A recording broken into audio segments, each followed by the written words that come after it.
বাংলার মাটি, বাংলার জল, বাংলার বায়ু, বাংলার ফল, পূর্ণ হোক, পূর্ণ হোক, পূর্ণ হোক হে ভগবান। বাংলার মাটি, বাংলার জল, বাংলার বায়ু, বাংলার ফল, পূর্ণ হোক, পূর্ণ হোক, পূর্ণ হোক হে ভগবান। বাংলার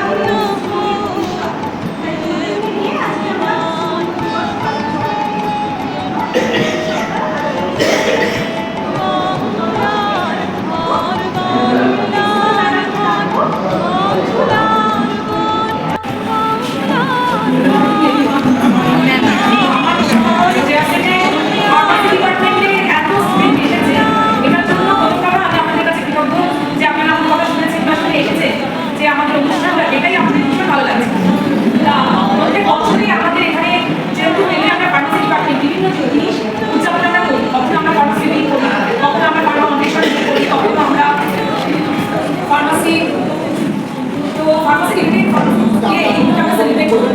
কালকে বিকেলবেলা আমাদের মাননীয় মুখ্যমন্ত্রীর দপ্তর থেকে প্রতিটি কলেজ এবং বিশ্ববিদ্যালয়ের ওয়েবসাইটে এই মেলটা ঢুকেছে যে আমাদের পশ্চিমবঙ্গ দিবস উদযাপন করতে হবে।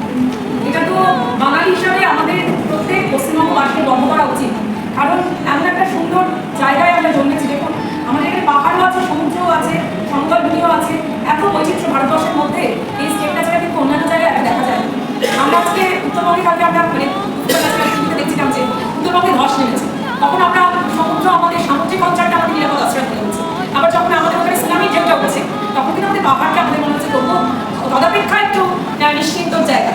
আর এদিকে পুরুলিয়া বা আমাদের পশ্চিমের যে প্রান্তরগুলো সেগুলো যখন এই বসন্ত উৎসবের সময় আবির রঙের আলো আমাদের পলাশ এবং শিমুলের ডালে সুন্দর ফুলের দৃশ্য তো দেখা যায়। তো আজকে আমরা পশ্চিমবঙ্গ দিবস যে উদযাপন করছি 20শে জুন, 1947 সালে যখন ভারতবর্ষ ভাগ হয়েছিল তখন বাংলাদেশে অ্যাকচুয়ালি বাংলা বিহার উড়িষ্যা আমার আর বলার কিছু আপনারা জানেন, বাংলার বিশাল বড় আয়তন ছিল যেখান থেকে পূর্ববঙ্গ পশ্চিমবঙ্গ আলাদা হয়েছে। পার্টিকুলার ওই আজকের দিনটা দ্যাট ইজ 20শে জুন, এই দিনেই কিন্তু পশ্চিমবঙ্গ এবং পূর্ববঙ্গ আলাদা হয় এবং আমরা পশ্চিমবঙ্গবাসী হিসাবে এই দিনটা উদযাপন করব। তো আজকে আমরা বেশি কথা বলে আমার কথাটাকে আমি আর বেশি দীর্ঘায়িত করবো না। অনেকেই আছেন যে যারা বিভিন্ন সাংস্কৃতিক অনুষ্ঠানের মধ্যে দিয়ে এটা আমরা যখন পালন করে তাদের অনুষ্ঠানে অংশগ্রহণ করবেন। আমার বিশেষ কিছু ছাত্রছাত্রী আছেন, তারা করবেন। তো সেই জীবনানন্দের কথায় ফিরে আসি রবীন্দ্রনাথের দেশে, যে আবার আসিব ফিরে ধানশিরি চিরকিরে এই বাংলায়। আমরা সবাই বহুবার করে যাই যে জন্ম জন্মান্তরে যেন আমরা এই বাংলা মায়ের কাছে আবার ফিরে আসতে পারি, বাংলা মায়ের কোলে ফিরে আসতে পারি।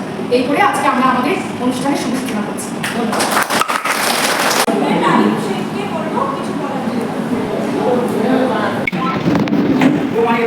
আজকে পশ্চিমবঙ্গ দিবস পালন হয়, যেটা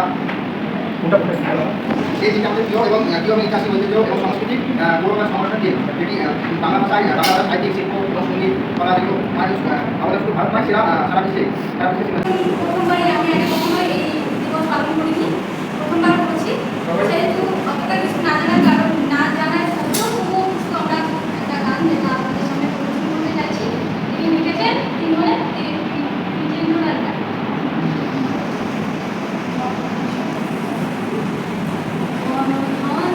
পুষ্পে ভরা আমার ধীরে বসুন্ধরা, তাহার মাঝে আছে সকল দেশে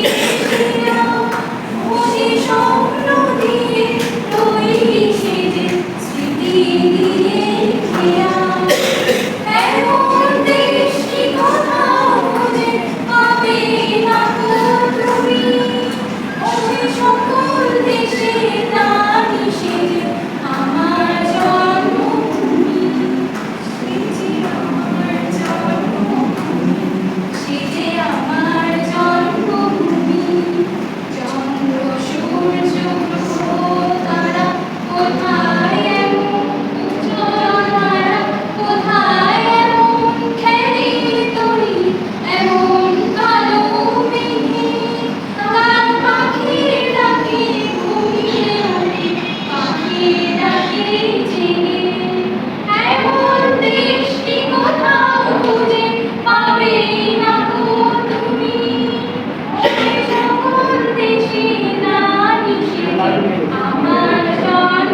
পশ্চিমবঙ্গ আজকে আমরা দিবস পালন করছি, এটা সত্যি আমাদের জানা দরকার যে আজকের দিনটি কেন আমরা পালন করছি।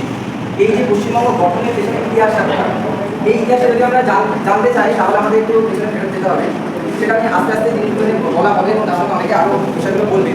যেমন আমরা জানি নেতাজি সুভাষচন্দ্র বোস আর্মি বাহিনী গঠন করেছিলেন। যখন তিনি ইম্ফল থেকে আসেন তখন দুর্যোগের কারণে তিনি আমাদের ভারতে আসতে পারেনি এবং তাকে ব্যাক করতে হয়েছিল। সেই সময় এটা কথা হচ্ছিল যে আমাদের প্রধানমন্ত্রী কে হবে। প্রধানমন্ত্রী তিনজনের নাম ঘোষণা করা প্রস্তাব দেওয়া হয়েছিল। এক, নেতাজি সুভাষচন্দ্র বোস; 2 নম্বর আমাদের সীমান্ত গান্ধী, খান আব্দুল গফর খান; 3 নম্বর আমাদের যিনি লোকমানব ওনাকে বল্লভভাই প্যাটেল। এই তিনজনের নাম ঘোষণা করা হয়েছিল। সেখানে বল্লভভাই প্যাটেল তিনি বলেছিলেন যে আমি স্টেপ ব্যাক করছি, আমি এইখানে থাকছি না, এর মধ্যে থাকছি না। আর খান আব্দুল গফর খানকে ওনাকে সরিয়ে দেওয়া হয়েছিল যে যাতে উনি প্রধানমন্ত্রী না হন। এবং নেতাজি সুভাষচন্দ্র বোস যেহেতু ওনাকে স্টেপ ব্যাক করেছেন উনি, এবং কথিত আছে যে প্লেন দুর্ঘটনায় তিনি দেহ রেখেছেন, কিন্তু আবার এটা অনেকে বলছে যে গুণামী বাবা হিসেবে শুনে রয়েছেন। সেখানে মতবিরোধ রয়েছে। সেখানে দাঁড়িয়ে এখন কে হবে ভারতের প্রধানমন্ত্রী, তখন এইটা প্রস্তাব দেন মহাত্মা গান্ধী যে জওহরলাল নেহরু তিনি হবেন ভারতের প্রধানমন্ত্রী। সেখানে মোহাম্মদ আলী জিন্নাহ এটা বলে যে ঠিক আছে, তাহলে আমাকে একটা আলাদা রাষ্ট্র করে দেওয়া উচিত যেখানে আমরা থাকতে পারবো, এবং তাকে সেই কারণে পাকিস্তান করে দেওয়া হয়। এবং তার সঙ্গে পূর্ব পাকিস্তান বাংলাদেশটাও আমাদের দেশ থেকে ভাগ হয়ে যাওয়ার একটা অনেকদিন ধরে ছিল বঙ্গভঙ্গ পরে, কিন্তু সেটা ভাগ হয়ে যেতে শুরু করে এবং বলা হয় এই পশ্চিমবঙ্গটা আমাদের পূর্ববঙ্গের মধ্যে নিয়ে নেওয়া হবে, বাংলাদেশের মধ্যে নিয়ে নেওয়া হবে।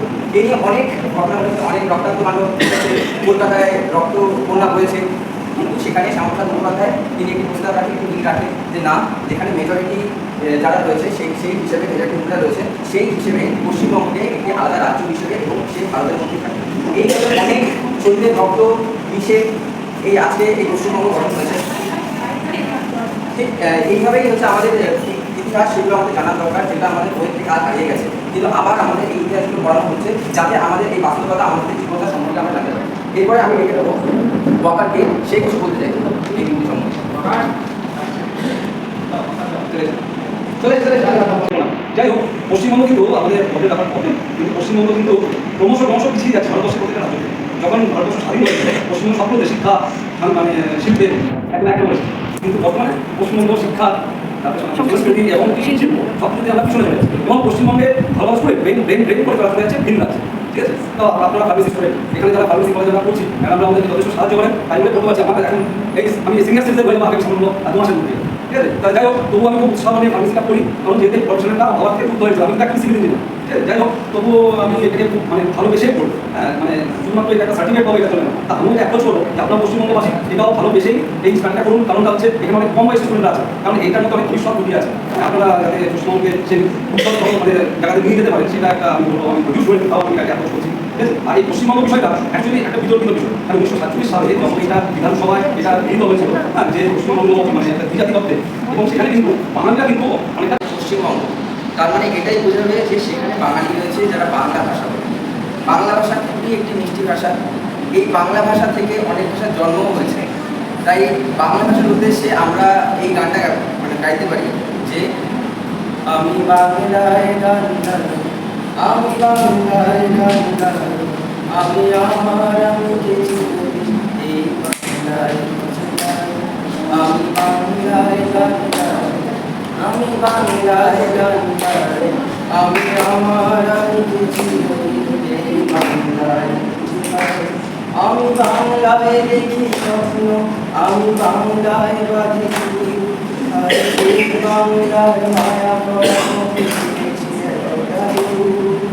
বাংলায় আমার জীবনানন্দ, বাংলা প্রাণী।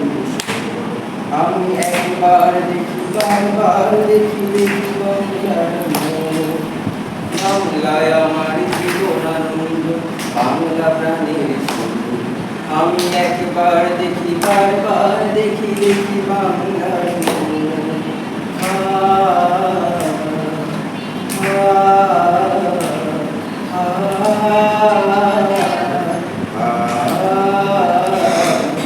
আমি বাংলায় কথা কই, আমি বাংলাতে কথা কই, আমি বাংলায় ভাসি, বাংলায় হাসি, বাংলায় জেগে রই।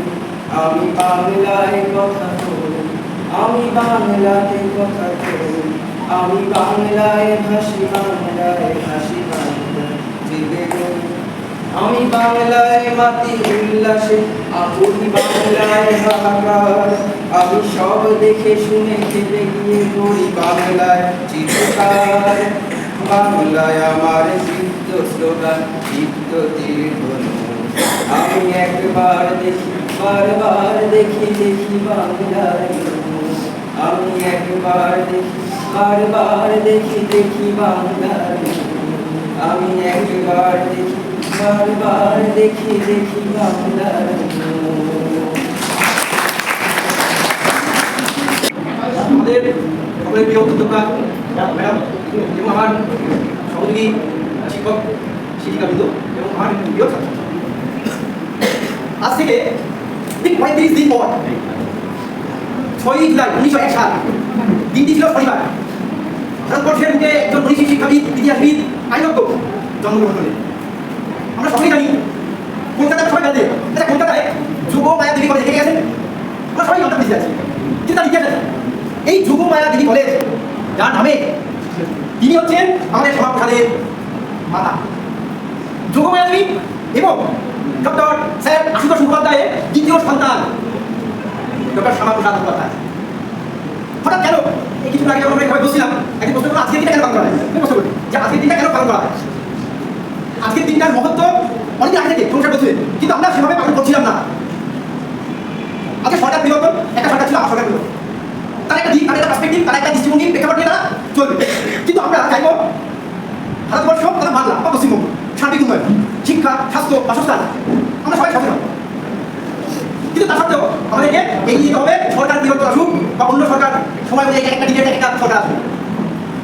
কিন্তু যার জন্য আজকে এই বিশেষ সরকার পালন করছি তিনি হচ্ছেন ডক্টর শ্যামাপ্রসাদ মুখোপাধ্যায়, বীর সন্তান স্যার আশুতোষ মুখোপাধ্যায়। তার আদি নিবাস, আমি সৌভাগ্যক্রমে সেই অঞ্চলের সেই গ্রামের বাসিন্দা। তার আদি নিবাস হচ্ছে জিরাট বাড়াবাড়ি। কিন্তু তার ইতিহাস জানতে যাই, তার প্রথম আদিবাস ছিল ওই হুগলি জেলার দিকসুই একটি গ্রামে। সেখান থেকে ওই ব্রাহ্মণ হিন্দু নানা রকমের বৌদ্ধ খ্রিস্টান সম্প্রদায়ের পিতাবেদে তিনি করলেন ওই বরাবরে জিরাটে চলে এলেন। সেখান থেকে তিনি চলে এলেন কলকাতার ভবানীপুর এবং সেখানেই শ্যামাপ্রসাদের জন্ম। ঠিক পিতার মতনই শ্যামাপ্রসাদও তিনিও আইনজ্ঞ, তিনিও ব্যারিস্টার পাস করলেন এবং পরবর্তীকালে তিনি কলকাতা বিশ্ববিদ্যালয়ে একজন উপাচার্য, অন্যতম সর্বকনিষ্ঠ উপাচার্য হয়েছিলেন। এই রাজনৈতিক প্রেক্ষাপটে ভারতবর্ষ চলে যে ইংরেজরা নানা রকমের ভারতবর্ষকে এই কথা শুনে বলছেন যে আমাদের ট্রেড সিস্টেম, আমাদের কি আমাদের যে এডুকেশন ট্রেন বলা যায় সেটা বিদেশে চলে যাচ্ছে, একদম ঠিক করেছে। কিন্তু সেগুলোকে রুখতে হবে, সেগুলোকে আমাদের আটকাতে হবে, বাঙালিকে কনসেন্ট করতে হবে। তার জন্য ভূমিকা নিয়েছিলেন যে ডক্টর শ্যামাপ্রসাদ মুখার্জী। তিনি বললেন তিনি ভারতবর্ষের স্বাস্থ্য ভূমিকা রাখেন। ভারতবর্ষের ম্যাডামের মধ্যে পশ্চিমবঙ্গের পশ্চিমাঞ্চল নিয়ে একদম ঠিক পশ্চিমাঞ্চলে হিন্দু কয়েকজন ব্যক্তিবর্গ নিয়ে সময় কি হলো একটা ভোটাভুটি হলো যে কিভাবে এই বাংলা ও পশ্চিমবঙ্গ তৈরি করে। সালটি ছিল 1947 সাল 20 জুন। ভোটাভুটিতে এই পশ্চিমবঙ্গ গঠন করা হোক এবং পরবর্তীকালে ভারতবর্ষকে এই পশ্চিমবঙ্গের মধ্যে অন্তর্ভুক্ত করা হবে। ভারতবর্ষের মধ্যে পশ্চিমবঙ্গ অন্তর্ভুক্ত এখানে বিশেষ না। এবার তাকে আগে দিয়ে যেতে হবে। কি করতে হবে? সেই সময় একটা রাজনৈতিক ধারণা চলছে, তাকে পাঠিয়ে দেওয়া হবে কাশ্মীরে। আজকে দেখুন ঠিক আজকে 3 দিন পর 1953 সাল তিনি ওই সময় রাজনৈতিক একটা জানাতে বক্তব্য রাখছেন। তিনি যদি কাশ্মীরে যান তাহলে তাকে কি করা হবে? কাশ্মীর একটা রাজ্য হিন্দু রাষ্ট্র তৈরি হবে, সেটা তিনি চাইছিলেন। কিন্তু ভারতবর্ষের সময় কংগ্রেস সরকার তাকে কি করলো? বন্দি করলো, জেলে তাকে আটকে রাখলো। ওই 23 জুন আজকে 3 দিন পর 1953 সালে তিনি মৃত্যুবরণ করলেন। সেই মৃত্যু কিভাবে হয়েছে আপনি জানেন না, এটা বিখ্যাত আছে। তার বিখ্যাত উক্তি ছিল एक देश में दो विधान, दो प्रधान, दो निशान नहीं चलेगा। অর্থাৎ ভারতবর্ষে একটি সংবিধান, একজন প্রধান এবং একটি পতাকা থাকবে। তার জন্য আমরা আজকে এই দিন পালন করছি। এবং এখানে একটা ছবি দেখতে বলছিলাম আমি, ওনারা ওনার নয় বঙ্কিমচন্দ্র চট্টোপাধ্যায় আনন্দমাঠ উপন্যাসের রচয়িতা এবং আমরা যে জায়গায় বসে আছি এটা বলিয়া জেলা। সেই সময় ইংরেজরা ভারতবর্ষকে কি করছে? তার শাসন করছে নির্বিদ্রোহ। এখান থেকেই উদ্ভব হয়েছে নির্বিদ্রোহ। এখানে জানি ইতিহাস হয় আমরা সেই নির্বিদ্রোহে কথা বললে বঙ্কিমচন্দ্র চট্টোপাধ্যায় করেছিলেন কি করে ইংরেজদেরকে আমরা নীলকে করে আমরা বন্ধ করবো, কৃষকদেরকে তাদের কৃষকদেরকে নিয়ে চলতে থাক, সেইগুলো সবই আমরা বঙ্কিমচন্দ্র চট্টোপাধ্যায়। শুধু বঙ্কিমচন্দ্র নয়, তারা রামমোহন রায় তিনিও বাইরে গিয়ে ভারতবর্ষের ঐতিহ্যকে পরিমাকে প্রসারিত করার চেষ্টা করলেন। তাই আমরা ভারতবর্ষ তথা পশ্চিমবঙ্গের সার্বিক উন্নয়ন, শিক্ষা, স্বাস্থ্য, বাসস্থান সমস্ত দিক থেকে উন্নতি হয়, উন্নতি সেখানে করতে পারে, আমরা সেই দিকে লক্ষ্য রাখবো এবং আমরা এই দিকটি আমরা উদযাপন করি।